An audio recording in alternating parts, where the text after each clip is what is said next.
Welcome to day 19 of the Sewing Room Declutter Challenge 2026. I'm Karen Brown of Just Get It Done Quilts, and together we are clearing out the unwelcome, the unwanted, and the no longer necessary to make space for a year full of creativity, clarity, and joy. We just have 3 more days to go. The finish line is so close, and I know we can do it. And of course, with all days, step number 1 is to put on your timer. Today we are dealing with our Widebacks and our Yardage. This is the fabric that we buy in quantity. And because of its size, it can take up a huge amount of space. It might be on a bolt, it might be in a plastic bag, it might be sitting somewhere in a Rubbermaid container. And there's different types of yardage. You've got the quilting cotton, you've got cotton sateen, there could be flannel, fleece, minky, and of course, Widebacks. Maybe you have some for some garment sewing or to make some curtains or to reupholster a chair.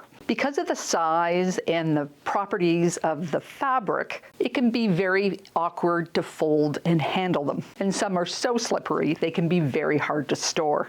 So look at your current projects. Can you pair up any backings with any finished quilt tops? How about one of your UFOs? Can you use up some backing there? Do you have any upcoming projects this year that can use some? Personally, I have several finished quilt tops, and it's great to pair them up and have that step out of the way. Now, step 2 is to define your capacity. With the remainder, like so many other days this week, we are asking ourselves, do we want to use it? And out of those that make the yes list, how much space do we want them taking up in our sewing room? As we decide, we also need to be mindful of how many quilts that we make in a year and how many years and decades it will cost to use up all this yardage. If you have some fabric in bolts, some in drawers, some in cupboards, some in Rubbermaid containers, see if you can eliminate one type and store them all in a more consistent manner. Step 3 is to declutter. Though I have a bit of garment yardage at home, I have moved most of my yardage here